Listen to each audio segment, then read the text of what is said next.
Duha ka motorsiklo nagbungguanay sa barangay Maliao, Pavia. Duha ka mga rider patay. Si Julius Bilacaol nakatuto.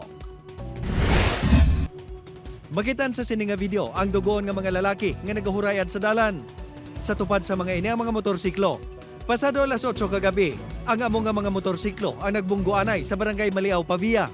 Ang isa, bali ano pa siya ginawa pero wala na sa wala nagamuklat mo na mataya kaya piyong na lang. Bali nagaginawa pa.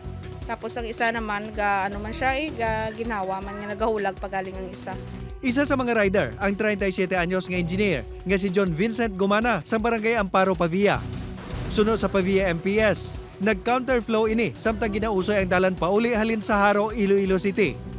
Rason nga bumunggo sa nasugata nga motor.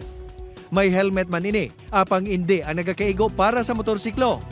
Binawian ini sang kabuhi sa ospital kagabi. Kunti may 2 lanes ini.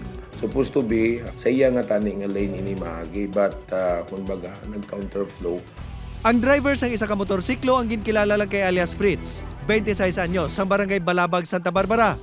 Binawian man ini sang kabuhi sa ospital kay inasang kaagahon.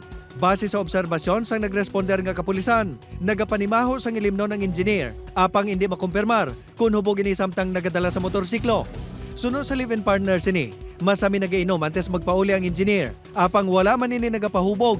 Naka-shot la siguro tanan naka one bottle la tanan. Di garing dasigin man pa sa dalon kang motor. Masami nagkakadalahig sa mga aksidente ang mga motorsiklo. Gani panugyan sang kapulisan sa mga driver. Maghalunggit sa pagmaneho, kag ipasiguro nga may nagakaigo nga protective gears. Upod kay Cirilo Rendoque, Julius Bilacaol.